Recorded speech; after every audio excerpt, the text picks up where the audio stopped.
Good morning students. I am your Hindi teacher Deepika ma'am.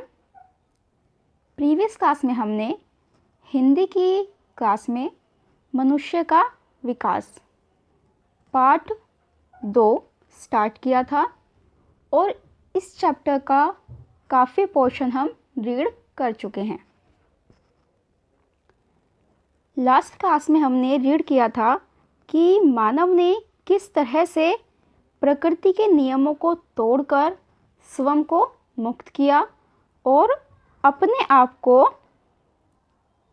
जो जानवर थे उस समय के और जो वो खुद भी वन मानुष था, एक वन मानुष से अपने आप को मानव बनाया। आज की क्लास स्टार्ट करते हैं, क्लास नंबर 3।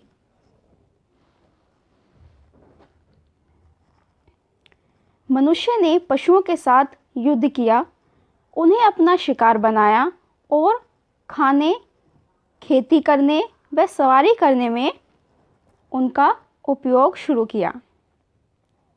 तो जो मानव था, धीरे धीरे वो कुछ ना कुछ अपने जीवन में नया सीख रहा था।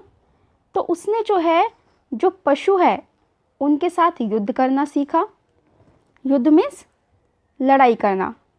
तो उसने उनके साथ युद्ध किया और उनको अपना शिकार बना के या तो उनका प्रयोग वो खाने के लिए करते थे या फिर उनको बंधक बनाकर खेती के लिए, जो खेती के कार्य में यूज़ किया जाता है एनिमल्स को, या फिर उनकी सवारी करने के लिए उनका प्रयोग करते थे। पशुओं के साथ मनुष्य की प्रतियोगिता समाप्त हो गई और वह विजयी रहा।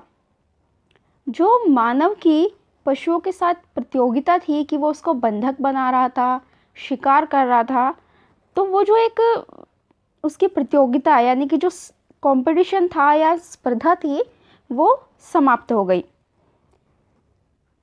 धरती पर मनुष्य की संख्या तेजी से बढ़ने लगी और देखते ही देखते धरती के हर भाग पर मनुष्य रहने लगा। प्रारंभ में जो मानव है वो एक ही जगह पर या कुछ ही हिस्सों में रहता था, लेकिन धीरे धीरे मानव ने विकास किया और उनकी जो संख्या है उसमें वृद्धि हुई, वो बढ़ने लगी और धीरे धीरे मनुष्य जो है धरती के हर भाग पर रहने लगा। जैसे कि आप पिक्चर में भी देख रहे हैं, जो मानव है उसने शिकार किया किसी एनिमल का, तो या तो उसके मांस को पकाकर खा रहा है या उसको अन्य कामों के लिए प्रयोग कर रहा है।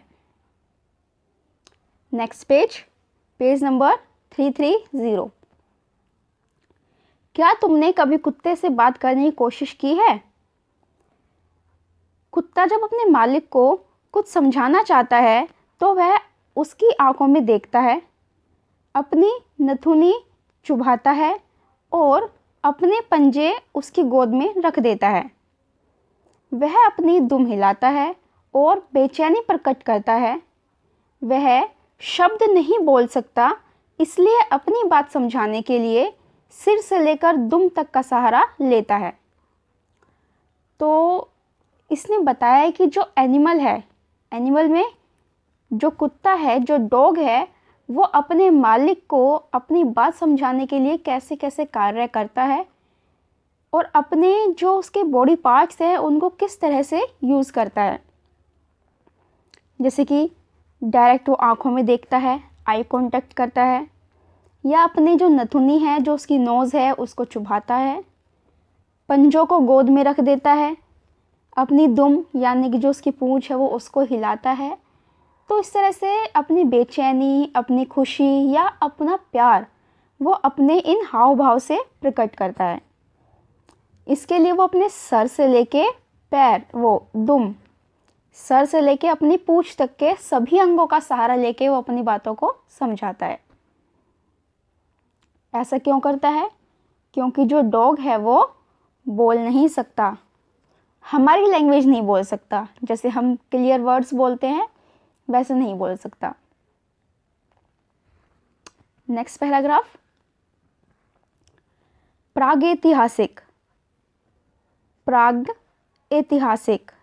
यानी कि इतिहास लिखे जाने से पहले का समय, या उस जब इतिहास लिखा गया उससे पहले जो हुआ या जो भी चीज़ें हैं उससे पहले की बात हम ये कर रहा है। मानव भी बोलना नहीं जानता था, लेकिन वह अपनी बात समझाने के लिए अपने हाथों का सहारा लेता था। तो जो इतिहास लिखने से पहले का समय है, जब इतिहास नहीं लिखा गया था, तो उस समय जो मानव है वो भी बोलना नहीं जानता था और वो अपनी बातों को समझाने के लिए, एक दूसरे से बात करने के लिए अपने हाथों का सहारा लेता था, यानी कि अपने हाथों से वो इशारा करते थे। जब उसे कहना होता इसे काटो, तो वह अपने हाथों से हवा को काटता था।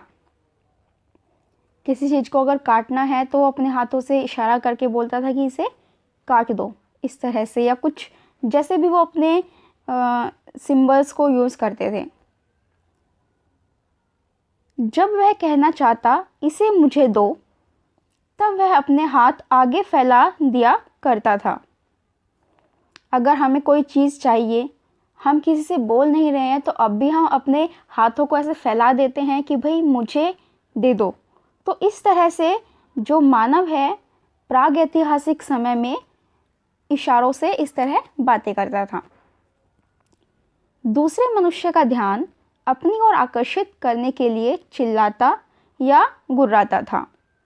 जो दूसरे मानव हैं, जो दूसरे उसके साथी हैं, उनका ध्यान अपनी ओर खींचने के लिए, आकर्षित करना मीन्स किसी का ध्यान खींचना, तो या तो वो चिल्लाता था या गुर्राता था, ज़ोर से कैसे भी कुछ अजीब सी साउंड निकालना। तो इस तरह से वो अपने दूसरे लोगों को अपनी ओर आकर्षित करता था। संकेतों की यह भाषा आज भी सुरक्षित है। ये बिल्कुल सच है। जो संकेत तब यूज़ किए जाते थे, वही संकेत हम आज भी यूज़ करते हैं। जब हम हाँ कहना चाहते हैं तो हम हमेशा बोलते नहीं। अगर हमें किसी चीज़ के लिए हाँ कहना है तो ऐसा नहीं है कि हम हमेशा उसको बोलकर ही हाँ बोलें। कभी कभी हम अपना सर हिला देते हैं कि हाँ।